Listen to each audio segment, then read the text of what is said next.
नमस्कार दोस्तों, जय श्री राम, जय सीताराम, जय जय हनुमान, जय बागेश्वर धाम सरकार। दोस्तों, आपके नाखून काटने की आदत है। कहीं आपकी किस्मत के दरवाजे तो बंद नहीं कर रही?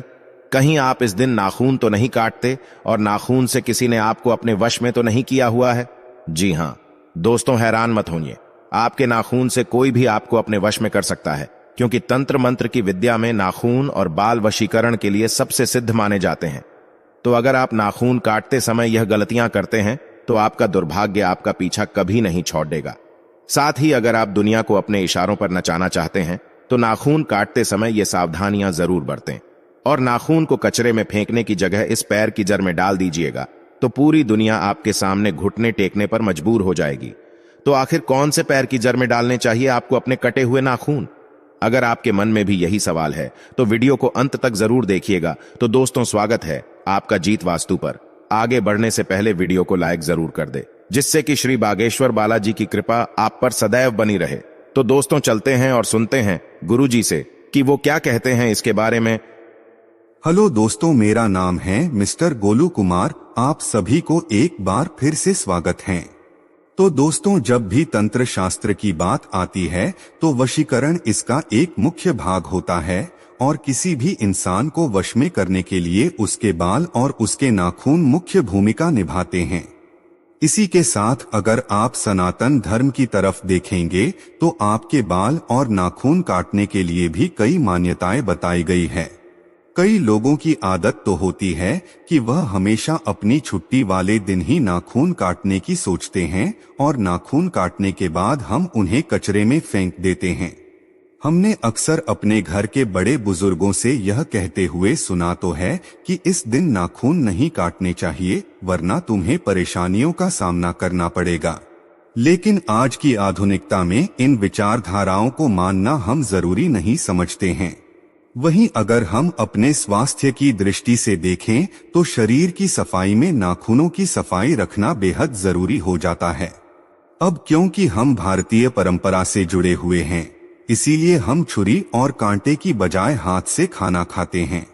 इसलिए अपने नाखूनों को साफ रखना हमें बचपन से ही सिखाया जाता है, ताकि हमारे नाखूनों में लगी हुई गंदगी हमारे पेट में ना जाए और हम बीमार ना पड़े।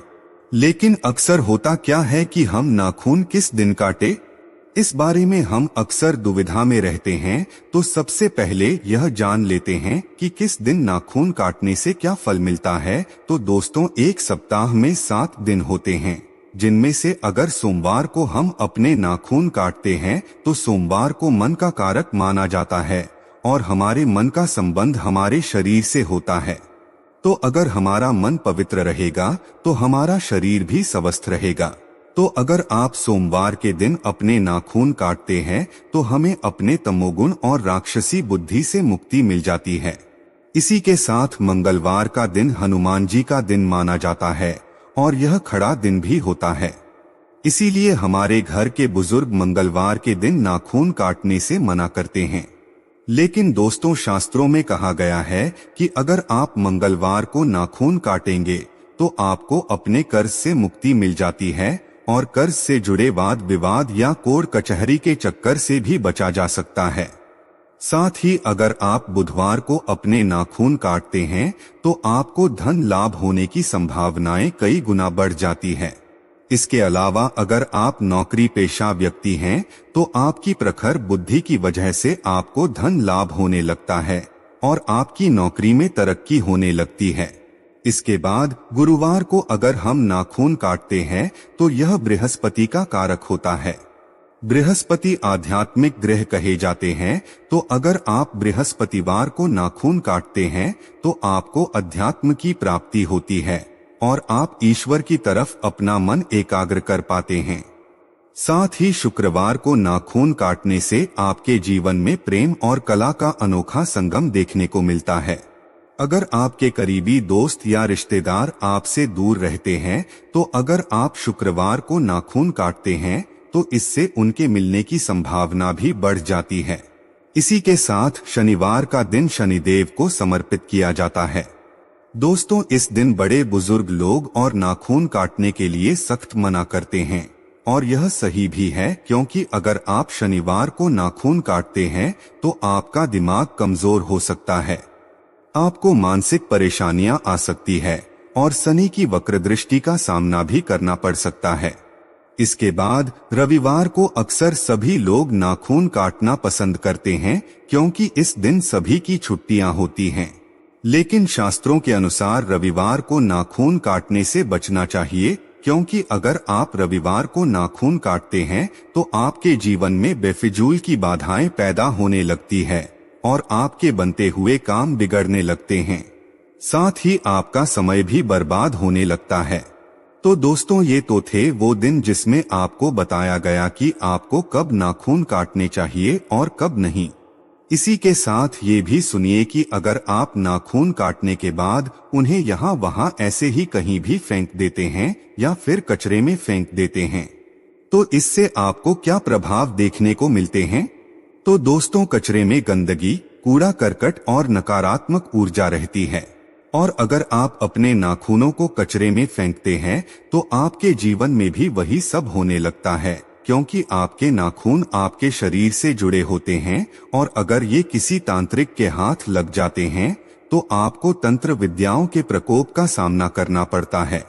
तो इसीलिए गलती से भी अपने नाखूनों को यहाँ वहाँ फेंकने की गलती ना करे।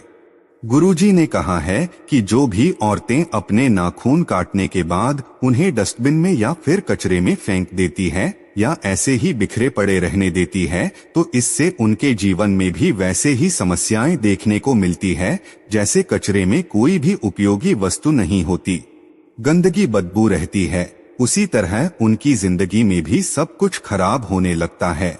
और इसलिए पर तो वैसे भी तंत्र विद्या का प्रभाव बहुत जल्दी देखने को मिलता है।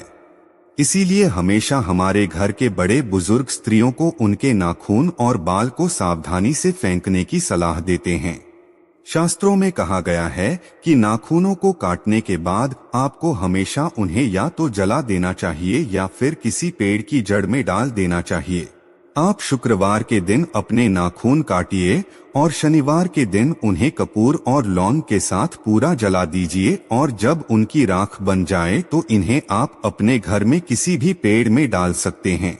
ऐसा करने से आपको अपने जीवन की बाधाओं से मुक्ति तो मिलेंगे ही, साथ ही किसी भी नकारात्मक ऊर्जा का सामना भी नहीं करना पड़ेगा। दोस्तों, इसके अलावा गुरुदेव ने नाखूनों को बरगद के पेड़ की जड़ में डालने की सलाह दी है। बरगद के पेड़ को सीता माता का वरदान प्राप्त है और बरगद का पेड़ इकलौता ऐसा पेड़ है जो सबसे तेजी से और मजबूती से बड़ा होता है और लंबे समय तक जीवित रहता है। तो अगर आप अपने नाखूनों को काटने के बाद बरगद के पेड़ की जड़ों में डाल देंगे तो इससे आपको बरगद के पेड़ जैसे ही फल देखने को मिलेंगे। आपका धन भी लगातार बढ़ता रहेगा, आपकी सफलता मजबूती से आपके साथ चलेगी और आपके जीवन में कोई भी परेशानी ज्यादा दिनों तक नहीं टिकेगी और आपको ज्यादा नुकसान नहीं पहुंचा। इसी के साथ नाखून हमेशा सूर्य के ढलने से पहले काट लेनी चाहिए। सूरज ढलने के बाद आप नाखूनों को बरगद के पेड़ की जड़ में दबा सकते हैं और अपने जीवन में सकारात्मक प्रभाव देख सकते हैं। इसी के साथ अगर आप नाखूनों को तुलसी या फिर अपने घर के किसी भी पौधे की जड़ में डालते हैं तो ये भी आपको सकारात्मक प्रभाव ही देंगे। बस कभी भी नाखूनों को कचरे में या फिर किसी गंदी जगह या नाली में फेंकने की गलती ना करें, वरना आपको अपने जीवन में घोर परेशानियों का सामना करना पड़ सकता है।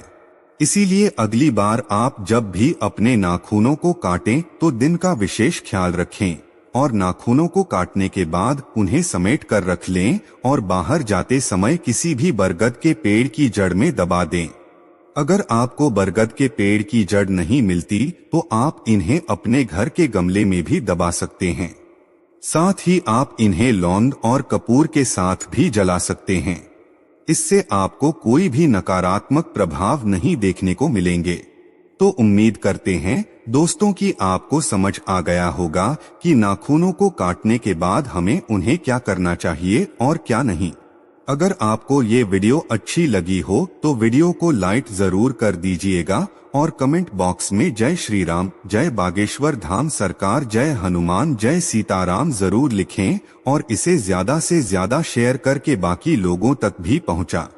ये तो मिलते हैं अगली वीडियो में, तब तक आप अपना ध्यान रखें, स्वस्थ रहें, सुरक्षित रहें। और हाँ, इस वीडियो से कोई भी सवाल है तो आप कमेंट बॉक्स में जरूर लिखें और आपके पास कोई भी सवाल नहीं तो यस लिखें, क्योंकि यस लिखने से वीडियो बनाने का मोटिवेशन मिलता है।